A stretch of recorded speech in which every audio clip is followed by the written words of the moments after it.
시청자 여러분 안녕하십니까? YTN 편성 개편과 함께 새로운 이름으로 여러분께 인사드립니다. 하루 뉴스의 출발, 뉴스타트 시작합니다. 먼저 주요 뉴스 보고 오겠습니다.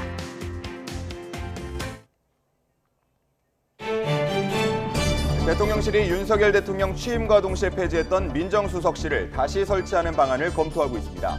여권의 총선 참패를 계기로 민심 청취 기능을 강화하겠다는 의도인데 논란이 됐던 사정 기능은 최대한 덜어낸다는 방침입니다.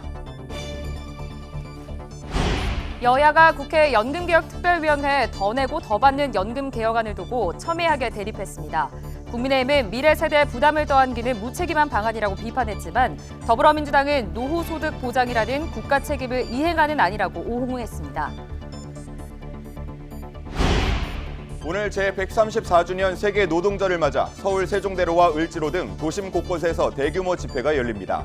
집회에 이어 행진이 예정돼 교통정체가 예상됩니다.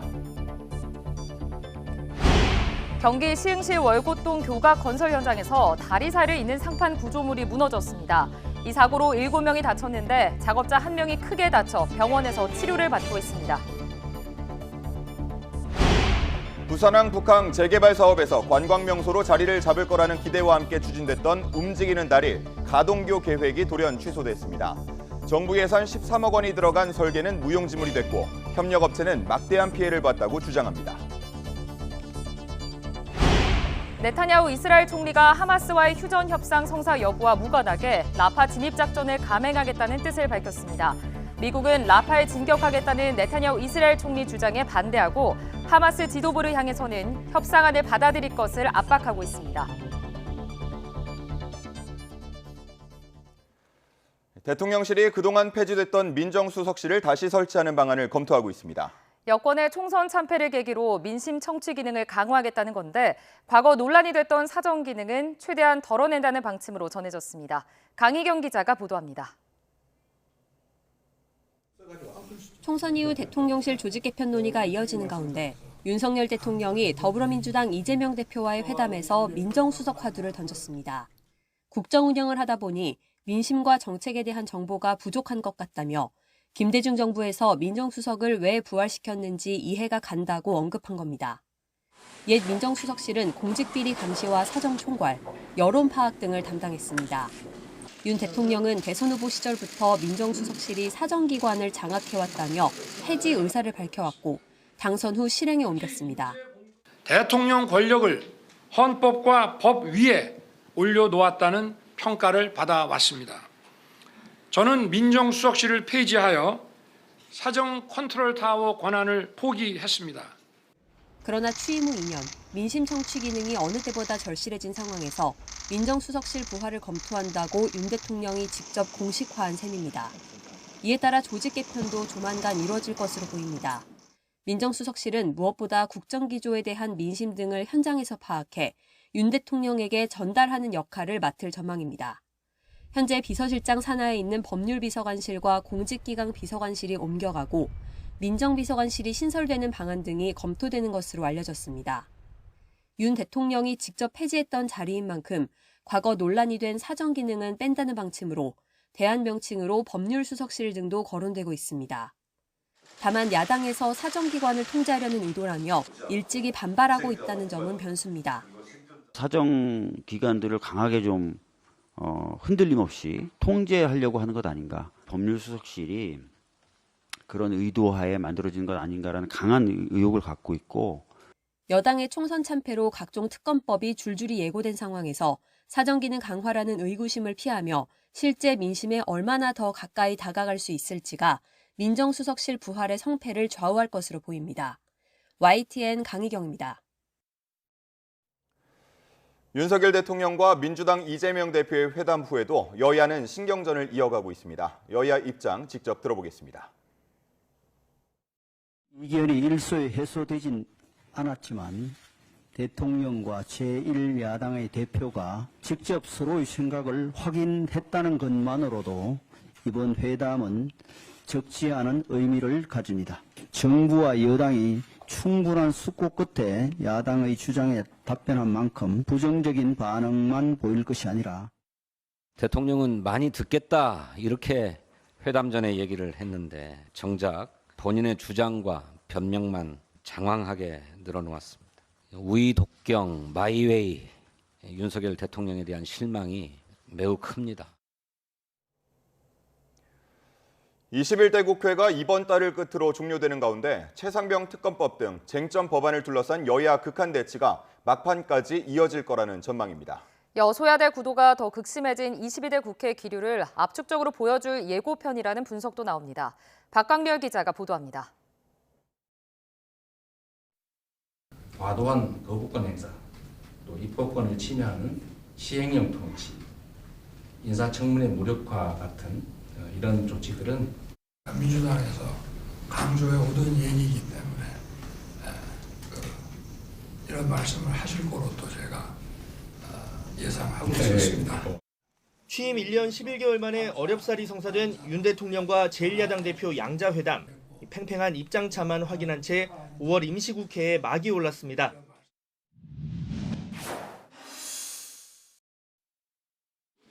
최상병 특검법, 이태원 특별법 등 쟁점 법안은 5월 국회의 가장 큰 화두로 꼽힙니다. 민주당은 대통령 거부권 행사에 대비해 5월 두 차례 본회의를 주장하며 강력한 입법 드라이브를 예고했고 국회법을 어기면서까지 직무를 유기하고 특검법을 반대하는 것은 또 하나의 수사 방해이자 진실을 은폐하는 것입니다.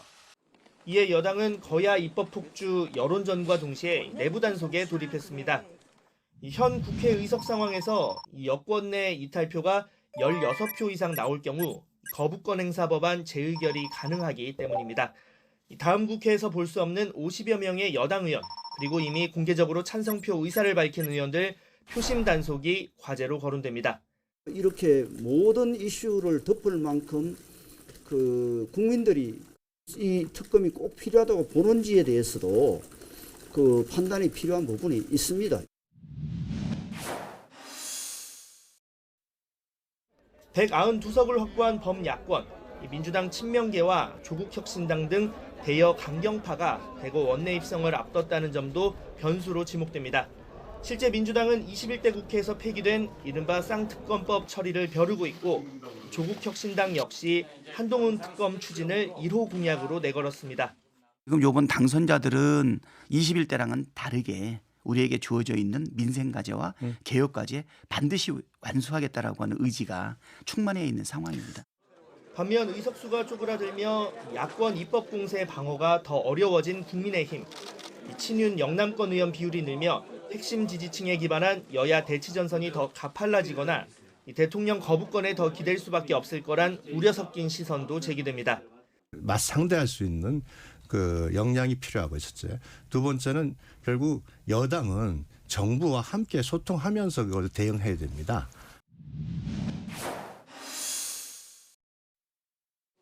각 당 내부 교통정리는 전국 흐름을 좌우할 마지막 변수로 거론됩니다.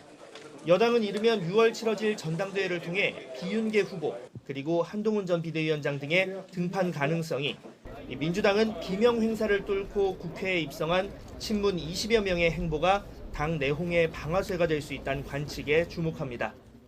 21대 국회 마지막까지 여야의 극한 대치라는 시나리오는 결국 현실이 되고 있습니다. 향후 4년 국회 상황을 가늠할 전초전이라는 측면에서 전국 주도권을 놓지 않으려는 여야의 치열한 삿바 싸움이 예상됩니다. YTN 박광렬입니다. 윤석열 대통령과 더불어민주당 이재명 대표의 회담에서 거론된 연금개혁 관련 논의가 국회에서도 이뤄지고 있습니다. 사실상 여야의 결단만 남은 단계인데 시민 대표단이 선택한 더 내고 더 받는 안을 받아들일지를 놓고 양측 의견이 여전히 팽팽히 맞서고 있습니다. 이준엽 기자입니다. 민주당 이재명 대표는 윤석열 대통령과의 회담에서 연금개혁 관련 국회 공론화위원회의 결정 수용을 독려해달라고 요구했습니다. 하지만 윤 대통령이 비공개 회담에서 22대 국회로 넘어갈 가능성을 거론한 것으로 전해지자 국회에서 진행된 연금개혁 특위는 회의 시작부터 대통령 진입하기에 나섰습니다. 만약에 충분한 논의가 필요하다면 국회에서 계속 논의를 이어갈 수도 있다는 말씀의 취지로 이해하면 되겠습니다. 여야는 일단 지난 2022년 10월부터 두 차례 기한을 연장해가며 공론화 과정 등에 수십억 예산을 쓴 만큼 21대 임기 내 성과를 내자는 데는 공감합니다. 하지만 시민대표단이 공론화 결과로 내놓은 소득 보장안을 두고 갑론을박은 여전했습니다. 소득 보장안은 보험료율만 올리는 재정 안정안과 비교하면 보장률도 높이고 보험료율도 올리는, 한마디로 더 내고 더 받는 선택지인데, 재정 적자와 미래세대 부담을 이유로 반대해온 여당 위원들은 공론화 과정을 주로 문제 삼았습니다. 소득 보장안을 선택하게끔 설계된 게 아닌지 의심되는 데다 부담이 더 커질 미래세대 의견은 반영되지 않았다는 겁니다.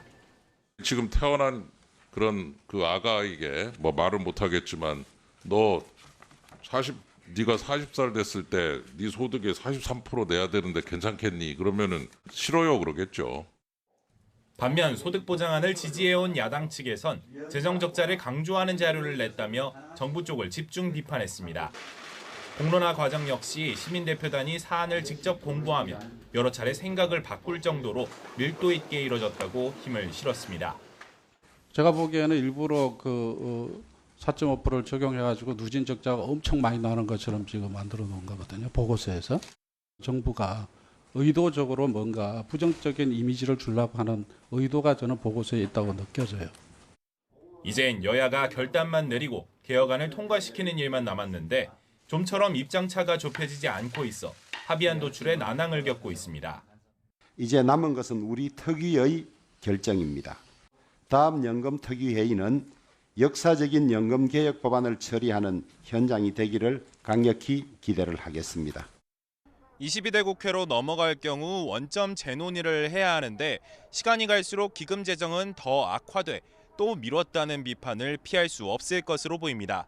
YTN 이준엽입니다. 양대 노총이 제134주년 세계 노동절을 맞아 오늘 서울 도심에서 각각 대규모 집회를 엽니다. 한국노총은 오후 2시부터 여의도 국회 앞에서 제134주년 세계 노동절 기념 전국 노동자 대회를 엽니다. 민주노총도 같은 시각 광화문 사거리 동아면세점 앞에서 2024 세계 노동절 대회를 열 예정입니다. 민주노총은 집회 이후 용산 방향으로 행진을 계획하고 있어서 교통 혼잡도 예상됩니다. 서울경찰청은 대규모 집회와 행진에 대비해 200여 명을 현장에 배치한 뒤 교통관리에 주력할 방침입니다. 경찰은 시민들에게 대중교통을 이용하고 차량을 이용할 경우에는 실시간 교통 상황을 확인해달라고 당부했습니다. 경기도 시흥시 고가차로 건설 현장에서 교량 구조물이 갑자기 무너져 내리는 사고가 발생했습니다. 이 사고로 작업자와 시민 등 모두 7명이 부상을 입었는데 이 가운데 1명은 머리를 크게 다쳤습니다. 이대건 기자의 보도입니다. 화해안 우회도로 교량 건설 현장. 교각과 교각을 잇는 구조물이 폭삭 주저앉았습니다. 구조물 일부가 대형 크레인에 아슬아슬하게 걸려 있습니다. 이 구조물은 다리 상판 밑에 까는 고의 일종인 거더로 불립니다. 교량 구조물이 무너져 내린 건 오후 4시 반쯤. 하리케인처럼 완전히 갑자기 그냥 올라오면서 연기 나고 막 그러더라고. 그래서 난 폭탄이 터졌나 했거든요. 대형 크레인을 이용해 교량 설치 작업을 하던 중 사고가 발생했습니다. 길이 50m가 넘는 교량 구조물을 약 8m 높이의 교각 위에 올리는 과정에서 갑자기 붕괴 사고가 발생한 겁니다. 교각 공사 중에 콘크리트 부분 구조물이 9개가 추락하면서 밑에 있는 차량, 이 차량 총 석 대가 파손됐는데 사고 당시 교량 위에는 작업자 여러 명이 일하고 있었는데 밑으로 떨어진 작업자 1명은 머리를 크게 다쳐 병원으로 옮겨졌습니다. 현장에 있던 차량 운전자 1명을 포함해 이번 사고로 모두 7명이 다쳤습니다. 또 사고 현장 밑에 있던 작업용 차량에도 불이 붙었는데 다행히 차량 안에는 사람이 없었던 것으로 전해졌습니다. 사고 직후 일대 도로는 모두 통제되기도 했습니다. 경찰은 주변 CCTV 확인과 현장 목격자에 대한 조사를 통해 정확한 사고 원인을 조사하고 있습니다. YTN 이다운입니다. 의대 정원 확대 문제를 두고 정부와 의료계 모두 파격적 결단을 내리지 못하면서 갈등의 골은 점점 깊어지고 있습니다. 전공의나 의대생 모두 5월이 지나면 돌아올 이유가 아예 사라지기 때문에 전문가들은 물론 정치권에서도 서둘러 문제를 풀어야 한다는 목소리가 큽니다. 의대 증원을 둘러싼 계속되는 갈등, 김주영 기자가 짚어봤습니다. 정부의 의대 2,000명 증원 정책으로 시작된 의정 갈등이 석 달째 이어지고 있습니다. 전공의 상당수가 병원을 나가 돌아오지 않고 있고 의대생들도 교실을 떠났습니다. 기본적인 의견 검토조차 없이 의료 시스템을 송두리째 뒤엎을 수 있는 정책을 발표하였습니다. 이번 사태에서 전공의는 젊은 의료 전문가로서 전문성을 외면받았습니다. 5월이 지나면 전공의 수련이나 의대생 교육은 정상적으로 이뤄지는 게 사실상 불가능합니다. 휴진과 사직에 동참하는 의사들도 점차 늘어날 것으로 보이는데 전망은 어둡기만 합니다. 갈등의 핵심 주체인 정부와 의사들 모두 한 발도 물러설 수 없다는 입장이기 때문입니다. 정부는 원점 재검토 주장을 받아들일 경우 의료개혁을 하지 않겠다는 뜻으로 비칠까 우려합니다. 정부는 의료개혁을 흔들림 없이 완수하여 국민의 건강을 지키는 헌법적 책무를 다하고 국민 여러분의 지지와 성원에 보답하겠습니다.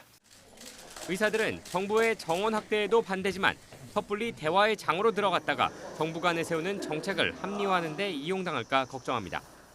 앞서 박단 대한전공의협의회 비대위원장이 대통령과 회동했을 때 의사 집단 내부의 비판도 비슷한 결이었습니다. 상황이 이렇다 보니 대통령과 야당 대표의 영수회담에서도 의정 갈등 문제가 다뤄졌지만 구체적인 해결책은 나오지 않았습니다. 의료개혁에 대해서는 민주당이 협력하겠다고 한 데 대해 정부 여당 또한 크게 환영하는 바입니다. 의료개혁의 필요성에 대한 공감하는 부분은 어느 정도 얘기는 있었다고 좀 볼 수가 있을 것 같고요. 정치권에서는 문제를 풀기 위해 의대 정원 확대를 1년 유예해야 한다는 목소리까지 등장했습니다. 물밑에서 이뤄지고 있다는 의정 간 대화가 수면 위로 좀처럼 떠오르지 않고 있는 가운데 정부와 의사 어느 한쪽에 결단이 없는 한 문제는 계속 악화할 수밖에 없습니다. YTN 김주영입니다.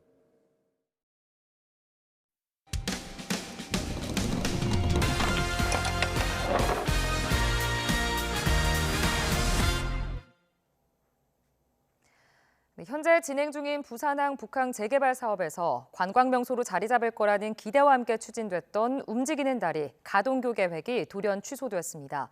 계획 취소로 정부 예산 13억 원이 들어간 설계는 무용지물이 됐고 협력업체는 막대한 피해를 봤다고 주장합니다. 제보는 Y 김종호 기자가 취재했습니다. 수출 대한민국을 이끌던 전초기지 부산항 북항. 부두가 있던 자리에 속속 건물과 도로, 공원이 생기는 등 재개발 사업이 한창입니다. 1911년 완공한 1부두와 새로 조성한 마리나 사이는 부산항만공사가 바다를 걸어서 건널 수 있는 다리를 계획한 곳입니다. 안쪽 바다에 함상공원을 조성하겠다는 내용 등이 담긴 해양수산부 부산항 북항 1단계 재개발 사업 사업계획 9차 변경안이 지난 2020년 12월에 발표된 뒤에 나온 구상입니다. 움직이는 다리, 가동교로 평소에는 관광객이 지날 수 있게 하고 배가 오갈 때는 한쪽으로 접히게 해 우리나라 어느 곳에서도 볼 수 없던 관광 명소를 만들겠다는 겁니다. 지난 2021년 2월 부산항만공사는 계약을 시작으로 본격적인 설계에 들어갑니다.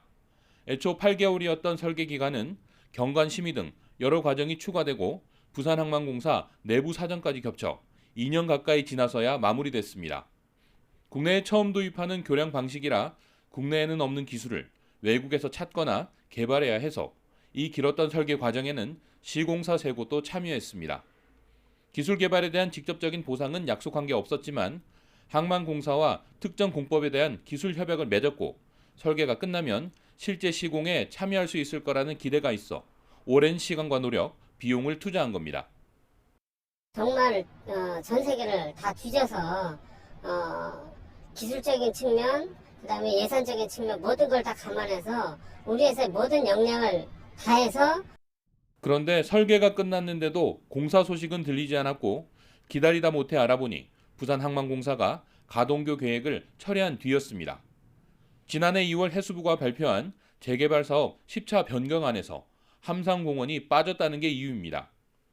저희 입장에서는 일단 그걸 갖다가 함상공원이 없어지는데 또 돈을 갖다가 들여갖고 하면 오히려 그게 더 그냥 저희한테 불편함이 되더라고요.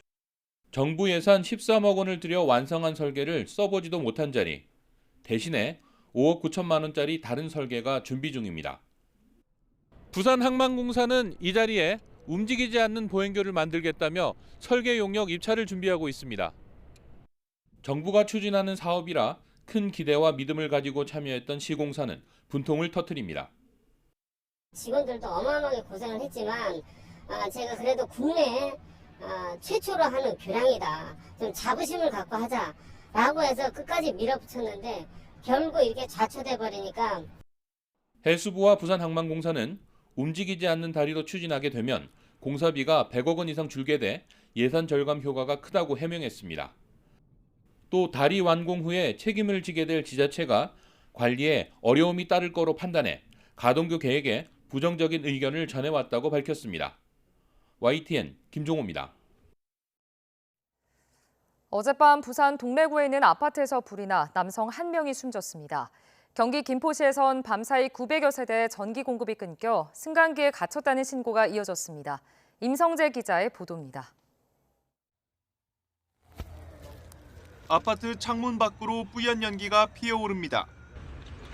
건물 주변으론 소방차가 줄지어 서 있습니다.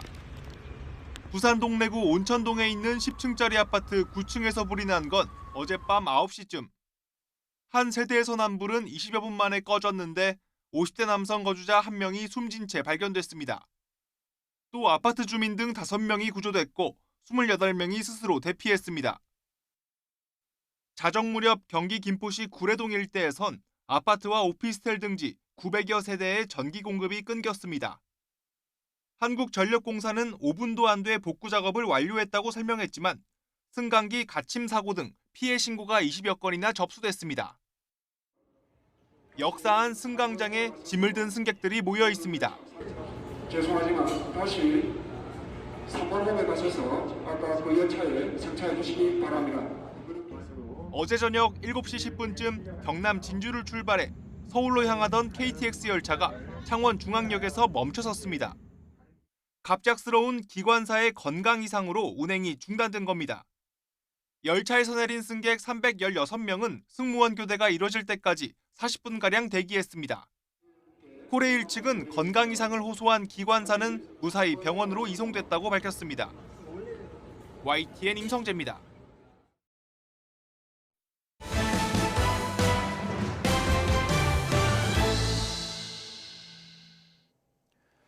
미국 백악관은 이스라엘이 휴전 협상에 신의를 다했다며 하마스 지도부가 협상안을 받아들여야 한다고 연일 압박했습니다. 다만 휴전과 무관하게 라파에 진격하겠다는 네타냐후 이스라엘 총리 주장에 대해서는 반대의 뜻을 분명히 했습니다. 워싱턴 연결해서 자세한 내용 들어보겠습니다. 권중기 특파원. 네, 워싱턴입니다. 네, 휴전 협상 타결이 머지 않았다는 관측이 나오고 있는데 백악관은 연일 하마스를 압박하고 있죠. 그렇습니다. 백악관 국가안보회의는 온라인 브리핑에서 이스라엘이 제안한 협상안은 신의를 다한 것이라고 말했습니다. 협상 타결을 위해 이스라엘이 진지하게 내놓은 제안인 만큼 하마스가 받아들여야 한다고 강조했습니다. 백악관은 협상 타결을 너무 낙관하는 것 아니냐 이런 기자 질문에 실용적으로 접근해도 좋은 협상안이라고 평가했습니다. 직접 들어보시죠. I wouldn't say that we're overly confident, Aurelia. I would say we're being very pragmatic about this. This is a good proposal. It's a really good proposal. And Hamas ought to jump at it. 중동을 방문 중인 토니 블링컨 미국 국무장관은 인도적 지원 문제를 놓고 이스라엘을 압박했습니다. 현지 시간 오늘 네타냐후 이스라엘 총리를 만나 가자지구 구호 활동 개선을 위한 이스라엘의 역할에 대해 논의하겠다고 밝혔습니다. 미국이 하마스에는 휴전안 수용을 촉구하면서 이스라엘에는 인도적 지원에 협조할 것을 요구하고 있는 겁니다. 네, 미국과 이스라엘 사이 의견차도 계속 노출되고 있다고 하는데 가자지구 남쪽에 있는 라파 공격에 대해서 특히 그렇다고요? 네, 현재 논의되고 있는 협상안은 6주 동안 전쟁을 멈추는 대신 하마스가 인질 33명을 석방하는 것으로 알려져 있습니다. 백악관은 협상 타결이 임박한 시점에 나온 네타냐후 총리의 라파 공격 강행 의지에 반대 입장을 분명히 했습니다. 피난민 150만 명의 안전을 고려하지 않은 이스라엘의 지상작전을 보고 싶지 않다고 말했습니다. 미국 국무부도 민간인 안전대책이 세워지지 않은 상태에서 라파의 지상작전이 이루어져선 안 된다며 이스라엘과 이 문제를 논의하겠다고 밝혔습니다. 들어보시죠. It's an area that continues to be an important conduit for humanitarian aid as well as the safe departure of foreign nationals. And so any kind of operation that does not address some of these key concerns would certainly be opposed by us. 협상안 수용 시한과 관련해서도 이스라엘과 미국의 말이 다릅니다. 이스라엘은 5월 1일까지 그러니까 오늘까지 하마스가 협상안을 받아들여야 한다고 말했지만 백악관은 시간이 중요하다면서도 데드라인을 정해놓은 것 아니라고 밝혔습니다. 어제까지 사우디와 요르단 방문을 마친 블링컨 국무장관은 오늘 이스라엘을 찾아 라파 공격과 휴전 협상 진행 상황 등을 놓고 입장을 조율할 것으로 보입니다. 지금까지 워싱턴에서 YTN 권중입니다. 미국에서 이스라엘과 하마스 전쟁을 반대하는 대학생들의 시위가 날로 격화하며 이를 진압하는 경찰과의 무력 충돌도 곳곳에서 이루어지고 있습니다. 콜롬비아 대학에서 학생들이 교내 건물을 점거한 채 농성을 이어가자 학교 당국은 시위대의 퇴학을 경고했습니다. 대학가 반전 시위는 전 세계로 확산하는 모양새입니다. 김잔디 기자의 보도입니다. 한밤중 중무장한 경찰이 대학 캠퍼스에 진입해 시위대 강제 진압에 나섰습니다. 학생들을 해산하기 위해 격렬하게 몸싸움을 벌이고 물대포와 최루가스를 뿌리기도 합니다. 눈물 범벅이 된 학생들은 물로 얼굴을 씻어내면서 팔레스타인 해방을 외칩니다. 역시 친팔레스타인 반전 시위를 이어가는 노스캐롤라이나 대학에도 경찰이 들이닥쳤습니다. 시위대에 텐트를 철거하고 학생 수십 명을 체포했습니다. Right now, we are here showing our support, and we invite any community members that want to come to support these students to defend their right to protest, and to make it clear to the university that we do not want cops on our campus, we do not want cops mobilized against our students. 미국 전역의 반전 시위를 촉발한 콜롬비아 대학에선 긴장감이 고조되고 있습니다. 학내에서 텐트 농성 중인 시위대가 퇴거 요청에 응하지 않자 당국은 체포와 함께 무더기 정학 조치를 내렸고 이에 시위대는 학생처장실이 있는 해밀턴홀을 점거하고 시위를 이어가고 있습니다. 그동안 반유대주의는 반대하지만 평화적으로 시위할 권리를 존중한다며 중립을 유지하던 백악관도 목소리를 냈습니다. The president believes that forcibly taking over a building on campus is absolutely the wrong approach. That is not an example of peaceful protest. 정치권에서도 뜨거운 논쟁거리가 된 가운데 미국에서는 지금까지 학생 1000여 명이 경찰에 연행됐습니다. 미 대학가를 중심으로 재점화한 가자지구 전쟁 반대 시위는 이제 미국을 넘어 유럽과 호주, 레바논 등 전 세계 대학가로 번지고 있습니다. 프랑스와 영국 대학 곳곳에서도 동조 시위에 들어갔고 아랍계에서는 이례적으로 레바논 대학가에서도 친팔레스타인 시위가 확산하고 있습니다. YTN 김잔디입니다. 대중교통을 이용하면 사용액의 최대 절반 이상을 돌려받는 교통카드 K패스가 오늘부터 시행되는데요. K패스는 어떤 카드인지 알아볼까요? 화면으로 만나보시죠.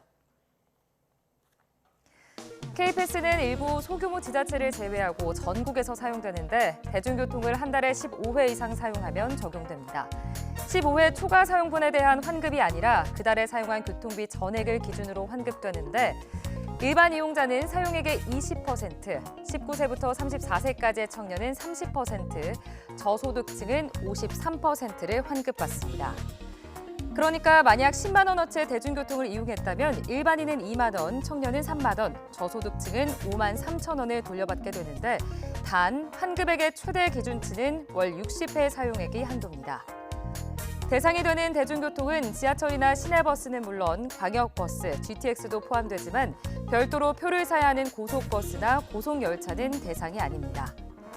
환급 방식은 발급받은 카드 종류에 따라 다른데 체크카드는 연결 계좌로 적립액을 받고 신용카드는 다음 달 결제 대금에서 적립액만큼 자동 차감됩니다.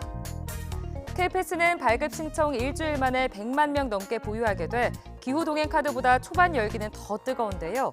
두 가지 중 본인에게 뭐가 더 유리한지는 사용 액수에 따라 따져봐야 할 것 같습니다. 신규 이용자는 카드사에서 상품을 골라 카드를 발급받은 뒤 K패스 공식 앱이나 누리집에서 카드 번호를 등록하면 되고 기존 알뜰 교통카드 이용자는 6월 30일까지 앱에서 회원 전환 절차만 거치면 됩니다. 한 줄 뉴스입니다. 국토교통부가 집계한 지난해 주택 공급 통계에 총 19만여 가구에 누락이 있었던 사실이 뒤늦게 확인됐습니다. 국토교통부는 주택 공급 데이터베이스 시스템 점검 결과 데이터 누락이 확인됐다고 밝히고 지난해 주택 공급 통계를 정정했습니다. 반도체 설계 기업인 파도의 뻥튀기 상장 의혹을 수사하고 있는 금융감독원과 검찰이 SK하이닉스를 압수수색했습니다. 국제신용평가사 스탠더드앤푸어스가 우리나라 장기 국가신용 등급을 종전과 같은 AA로 유지하고 단기 국가신용 등급도 기존의 A1 플러스를 유지하면서 등급 전망도 기존과 같은 안정적으로 부여했습니다. 지난해 기업들의 실적 저조로 법인 세수가 크게 감소하면서 올해 들어 지난 3월까지 국세 수입이 대규모 세수 펑크가 났던 지난해보다 2조 원 넘게 줄었습니다.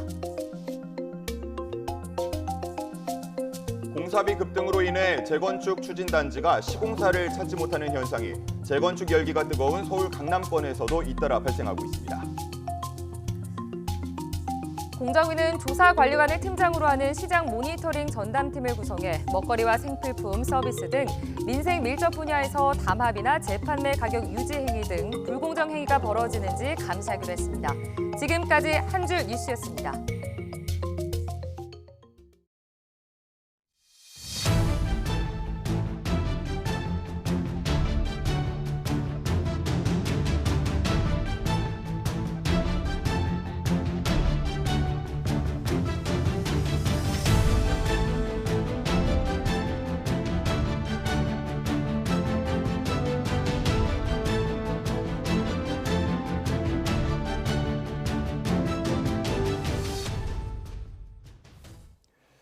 여야가 21대 국회 마지막 5월 임시국회 의사 일정을 놓고 협상을 이어갔지만 합의에 이르지 못했습니다. 국민의힘 윤재옥, 더불어민주당 홍익표 원내대표는 어제 국회에서 김진표 국회의장 주재로 만나 본회의 개최 여부 등을 논의했지만 접점을 찾지 못했습니다. 윤 원내대표는 회동 뒤 기자들과 만나 추후 양당 원내수석 부대표 간 협의를 진행하는 걸로 결론 내렸다고 전했습니다. 홍 원내대표는 김 의장이 다음 달 2일 본회의를 열어주기로 했느냐는 기자들의 질문에 김 의장이 협의를 이끌어가고 있다며 어느 순간 결심을 해야 한다고 답했습니다. 21대 마지막 임시국회 일정을 놓고 여야의 줄다리기가 계속되고 있습니다. 민주당은 내일 본회의를 열어 해병대원 특검법 등을 처리하겠다고 거듭 압박했고 여당은 민생과 관련 없는 본회의는 열 수 없다고 맞서고 있습니다. 여야 원내대표의 발언 직접 들어보시죠. 5월 2일 본회의는 반드시 열어야 합니다. 그리고 5월 2일 본회의에 해병대 장병 순직 사건과 관련된 특검법과 전세사기 특별법은 반드시 처리돼야 합니다. 이것을 처리하지 않으면 21대 국회는 정말 국민들에게 면목이 없게 될 겁니다. 5월 2일 국회 반드시 열게 만들 겁니다. 합의된 민생법안 처리를 위한 본회의를 열겠다면 동의해 줄 수 있습니다. 그러나 정쟁 유발할 수 있는 그런 법안들을 처리하겠다는 본회의는 동의하기 어렵습니다. 정쟁법을 처리하는 게 주가 되고 마지못해 그 민생법안 한두 개를 끼워 넣는 것은 동의하기 어렵다는 이야기입니다. 국민의힘이 차기 원내대표 경선 날짜를 3일에서 9일로 미뤘습니다. 국민의힘 윤재옥 원내대표는 어제 선거관리위원회와 회의를 열고 이같이 결정했습니다. 원내대표 선출관리위원장을 맡은 이양수 의원은 어제 당선자 총회에서 원내대표 후보의 정견 발표와 철학을 알 기회를 마련해달라는 요청이 있어 일정을 변경했다고 설명했습니다. 후보 등록일도 5일로 연기했는데 이 의원은 원내대표 후보 구인난 때문이냐는 취재진 질문에 아직 후보 접수를 시작하지 않아서 그런 판단은 어렵다고 부인했습니다. 국민의힘 배현진 의원은 차기 원내대표로 유력하게 거론되는 친윤 핵심 이철규 의원을 향해 불출마를 선언해야 한다고 촉구했습니다. 배 의원은 어제 SNS에 이 의원은 당 사무총장과 인재영입위원장, 공관위원까지 맡은 이번 선거의 가장 큰 책임자라며 불출마 촉구는 자신과 여러 당선인의 의견이라고 말했습니다. 앞서 국민의힘 소속 김태흠 충남지사도 SNS에 자숙도 모자랄 판에 무슨 낯으로 원내대표 서리냐고 직격했고 홍준표 대구시장도 패장이 설치는 건 정치 도의가 아니라고 비난했습니다. 다리 일부가 무너져 2명의 사상자를 낸 분당 정자교 붕괴 사고에 대한 경찰 수사 결과가 나왔습니다. 일선 공무원에 대해선 구속영장이 신청되는 등 17명이 무더기로 검찰에 넘겨졌는데 관심이 집중됐던 신상진 성남시장에 대해선 무혐의로 결론났습니다. 유서연 기자가 보도합니다. 지난해 4월 5일 탄천을 가로지르는 정자교가 무너졌습니다. 다리를 건너던 40대 여성이 숨지고 20대 남성이 크게 다쳤습니다. 1년이 넘는 수사 끝에 경찰은 시구청 공무원과 점검업체 관계자 등 모두 17명을 송치하기로 결론냈습니다. 경찰은 유지 보수 업무를 소홀히 한 혐의가 인정된다고 판단했습니다. 이 가운데 구청 교량관리과 공무원 A씨 등 3명에 대해서는 사전 구속영장도 신청했습니다. 이들은 교면 전면 재포장이 필요하다는 점검 결과를 받고도 이를 제대로 검토하지 않아 막상 보수공사 대상에선 정자교를 제외한 거로 드러났습니다. 점검업체 일부는 명의만 빌려주고 담당 기술자를 허위로 기재하거나 다른 다리 점검 내용을 복사해 붙여넣기까지 한 거로 조사됐습니다. 다만 경찰은 다리 유지 보수의 최종 책임자로 지목된 신상진 성남시장에 대해선 검찰에 넘기지 않기로 했습니다. 앞서 신 시장은 지자체장으론 처음으로 중대 시민재해와 관련해 1호 사건으로 입건됐습니다. 공중이용시설에서 1명 이상 숨지거나 10명 이상이 크게 다치면 중대재해처벌법상 중대시민재해에 해당해 시설을 총괄하는 지자체장에게 법적 책임을 물을 수 있습니다.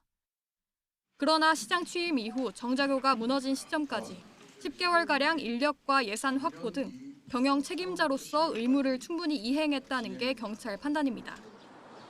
경찰은 신 시장의 중대재해처벌법상 의무 위반 여부에 대해 다각도로 수사했지만 사고와 관련한 인과관계 책임을 묻기에는 어렵다고 판단했다고 설명했습니다. YTN 유서연입니다. 노동절을 맞아 우리 사회의 필수 인력으로 자리 잡은 이주 노동자들의 고충을 짚어봅니다. 연고도 없고 의사소통도 어려운 이주 노동자들을 상대로 일을 시키고 돈을 주지 않는 일이 고질적으로 반복되고 있습니다. 윤웅성 기자의 보도입니다. 경기 포천시의 작은 가구 공장에서 일해온 네팔 국적 A씨. 한 달에 200만 원을 받으면서 하루 12시간씩, 바쁠 땐 일요일 하루만 쉬면서 꼬박 6년을 일했습니다. 일만 있으면은 토요일도 일했어요. 퇴근 가서 좀 약 좀 받아서 군에 와서 평일에 또 일했어요. 그런데 지난해 말부터 수당이 조금씩 밀리기 시작하더니 올해는 2달치 임금을 아예 받지 못했습니다. 업주는 경영난을 이유로 폐업까지 준비 중입니다. A씨를 포함해 이주 노동자 4명이 받지 못한 월급과 퇴직금 등은 모두 2,500만 원에 달합니다. 내가 여기서 돈 벌고 보내야 되니까 내가 월급 안 받으면 가족들이 생활에는 힘들어요. 밥 먹는 거 돈도 없고. 국가인권위원회 조사 결과 이들처럼 이주 노동자들이 받지 못한 평균 임금은 600만 원이 넘는 것으로 나타났습니다. 이 가운데 30% 정도는 나중에라도 임금을 받았지만 나머지 대다수는 일부만 받거나 아예 한 푼도 받지 못했습니다. 완전히 을의 위치에 있기 때문에 제대로 항변도 못하고 그걸 받을 방법도 모르고 타국에 와서 싸우지도 못하는. 조사에 응한 80%는 임금을 받기 위해 고용노동부 등의 진정도 제기했다고 답했지만 의사소통과 노동법에 대한 이해 부족으로 어려움을 겪은 것으로 나타났습니다. 무엇보다 이주 노동자들에게 언어 장벽을 넘어 노동 조건을 상담하고 지원하는 시스템이 절실하다고 전문가들이 입을 모으는 이유입니다. 하지만 이런 역할을 담당하던 외국인 거점 지원센터는 관련 예산 71억 원이 전액 삭감되면서 올해 9곳 모두 문을 닫은 상태입니다. YTN 윤웅성입니다. 5월 1일 미리 보는 오늘입니다. 조태열 외교부 장관과 신원식 국방부 장관이 참석하는 제6차 한호주 외교 국방장관 회의가 오늘 호주 멜버른에서 개최됩니다. 양측은 인도태평양 전략과 국방 방산 협력, 한반도와 지역 정세에 대해 의견을 교환하고 포괄적 전략 동반자 관계를 공고히 하는 방안을 논의할 예정입니다. 잠재 성장률이 갈수록 떨어지고 있는 우리 경제의 역동성을 높이기 위한 정책 가운데 사회 이동성 개선 방안이 오늘 발표됩니다. 최상무 부총리는 지난 26일 기재부 워크숍에서 경력 단절 여성 채용 기업에 대한 지원과 출산 휴가 확대 등 여성과 청년 경제활동 인구 확대 방안과 개인 종합자산 관리 계좌 ISA를 통한 지원 방안이 담길 것이라고 예고했습니다. 대중교통을 이용하면 사용액의 일정 비율을 돌려받는 K패스가 오늘부터 본격 시행됩니다. K패스의 환급은 버스와 지하철 등 대중교통을 한 달에 15회 이상 사용하면 적용되며 환급액의 최대 기준치는 월 60회 사용액이 한도입니다. 일반 이용자는 사용액의 20%, 청년은 30%, 저소득층은 53%를 환급받습니다. 질병관리청이 오늘 코로나19 위기 단계를 관심으로 낮추면서 방역조치 법적 의무가 없어집니다. 이에 따라 병원급 의료기관 등에서 마스크 착용 의무가 권고로 바뀌고 감염 취약시설 입소자들의 선제검사 의무 역시 권고로 바뀝니다. 확진자 격리 권고 기준은 기존 5일에서 주요 증상이 호전된 후 24시간 경과 시까지로 완화됩니다. 또 고위험군 유증상자에 대한 진단검사비 지원을 제외하고 무증상자 검사비 지원은 중단됩니다. 서울의 대표 축제인 서울페스타 2014가 오늘 개막합니다. 올해 서울페스타는 시민과 전 세계인이 서울의 매력을 즐길 수 있도록 인조이 올드 서울을 주제로 오늘부터 6일까지 서울광장과 광화문광장 등 도심 곳곳에서 진행됩니다. 오늘 개막식에는 국내외 관광객 4천여 명이 참석하는 K-팝 공연이 열리고 행사 기간 서울광장은 파티장으로 광화문광장은 놀이공간으로 꾸며지며 노을공원에선 K-바베큐를 맛볼 수 있습니다.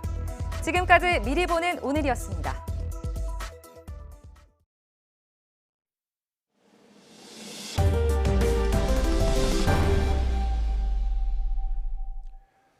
하이브가 자회사인 어도어 경영진 교체를 위한 임시 주주총회를 열게 해달라며 낸 신청 사건의 법원 신문이 열렸습니다.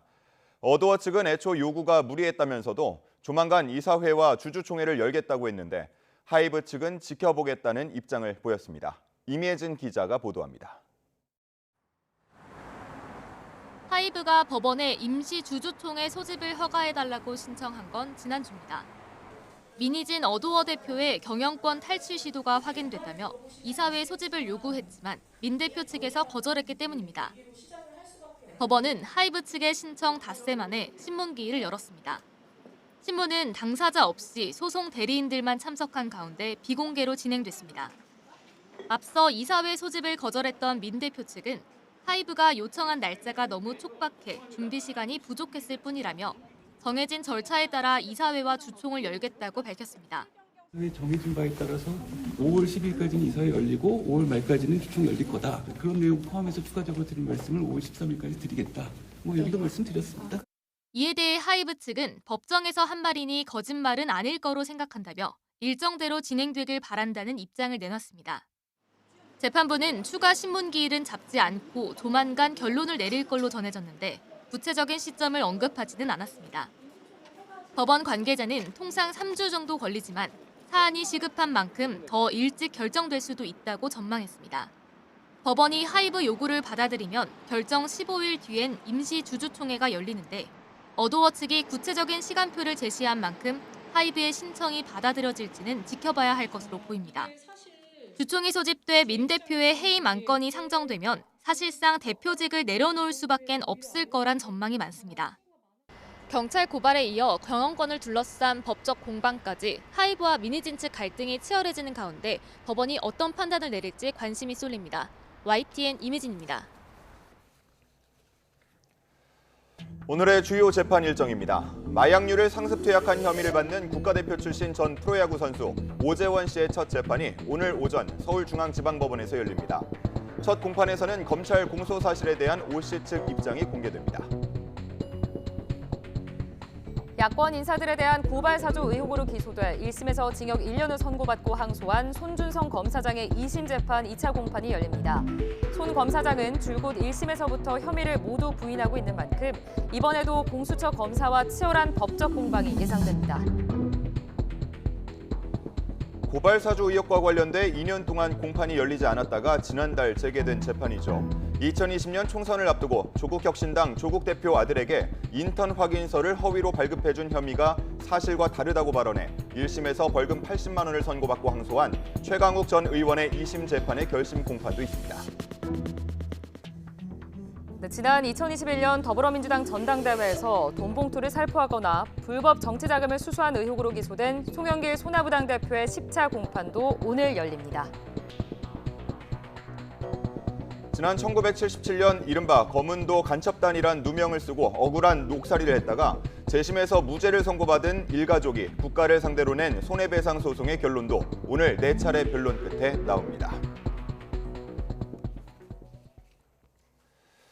지진, 해일, 우리나라도 안전지대가 아닙니다. 지난 1월 동해안에서 31년 만에 지진, 해일이 관측됐는데 당시 기상청의 예측치와 실제 해수면 높이가 너무 크게 차이가 나서 비판이 이어졌습니다. 네, 기상청이 출범 이래 처음으로 발간한 지진, 해일 분석 보고서에도 이런 내용이 담겼습니다. 김민경 기자가 전해드립니다. 지난 1월 일본 노토반도에서 규모 7.6의 강진이 발생하자 동심원 형태로 발생한 해일이 우리나라 동해안까지 도달했습니다. 기상청이 처음 예측했던 지진 해일 높이는 최대 50cm였습니다.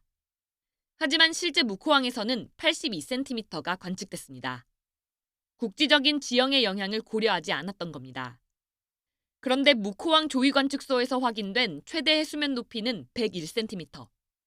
기상청이 관측한 지진 해일 높이보다 19cm가 높고 처음 예측한 수치와는 무려 50cm 이상 차이가 납니다. 해수면 높이에 영향을 주는 조수를 고려하지 않은 겁니다. 기상청에서는 지진 해일 자체의 위험성을 평가하기 위해서 조수의 영향을 제거하고 순수 지진 해일 높이만을 계산해서 발표하고 있습니다.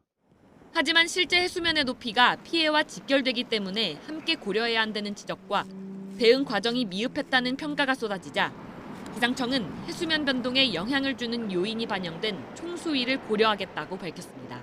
초속 등 해수위 변동에 영향을 주는 여러 요인이 종합적으로 반영된 총수위 정보를 고려해서 지진해일 예측과 영향 분석 정보를 제공할 수 있도록 기술 개발을 추진할 예정입니다. 31년 만에 발생한 동해안 지진해일. 이번에는 다행히 피해가 없었지만 잠재적 위험은 늘 도사리고 있습니다. 기상청은 이 같은 내용을 담은 지진해일 분석 보고서를 발간하고 이번 관측 결과를 토대로 대응 체계를 강화해 나갈 계획입니다. YTN 김민경입니다. 5월의 첫날인 오늘 중부지방은 하늘이 점차 맑아지며 낮 동안 예년보다 포근하겠습니다. 다만 남부와 제주도는 흐린 날씨 속에 어제보다 기온이 낮아지겠습니다. 자세한 날씨 기상센터 연결해 알아보겠습니다. 신미림 캐스터. 네, 기상센터입니다. 네, 어느덧 5월로 접어들었습니다. 오늘 날씨는 어떻습니까? 네, 5월을 흔히 계절의 여왕이라고 하는데 오늘도 다소 변덕스러운 봄 날씨가 예상되고 있습니다. 출근길 현재 전국적으로 하늘빛이 흐린데요. 서울 등 중부지방은 낮 동안 하늘이 점차 맑아지겠지만 남부와 제주도는 종일 흐린 가운데 비나 소나기가 지나겠습니다. 네, 그럼 지금 비가 내리는 지역은 어딘가요? 네, 호남 내륙과 영남 그리고 제주도인데요. 기압불의 영향으로 이 지역에는 아침까지 가끔 비가 내리겠고요. 제주도는 낮까지 이어지는 곳이 있겠습니다. 현재 남부지방 곳곳으로 산발적인 비구름이 분포해 있습니다. 예상되는 비의 양은 5mm 안팎으로 많지는 않겠는데요. 다만 호남 지방은 대기 불안정으로 오후 한때 소나기가 지날 수 있겠습니다. 네, 중부지방은 하늘이 점차 맑아지면서도 낮 동안 따뜻하다고요? 네, 오늘 중부와 남부의 하늘 표정이 다르듯이 기온에서도 차이를 보이겠는데요. 오늘 서울 낮 기온은 24도로 어제보다 1, 2도가량이 높겠습니다. 반면 흐리고 비가 내리는 남부지방은 어제보다 기온이 내려가겠고요. 동풍의 영향을 받는 동해안 지방은 낮에도 꽤 서늘함이 감돌겠습니다. 남은 한 주간 전국이 대체로 맑은 가운데 기온도 점차 오름세를 보이겠습니다. 주말과 휴일에는 또다시 때이른 여름더위가 찾아오겠고요. 그만큼 일교차도 10도 이상으로 극심하게 벌어지겠습니다. 옷차림에 각별히 주의하셔야겠습니다. 지금까지 날씨 정보였습니다. 뉴스타트 1부 마칩니다. 잠시 후 2부가 이어집니다. 시청해주신 여러분 고맙습니다.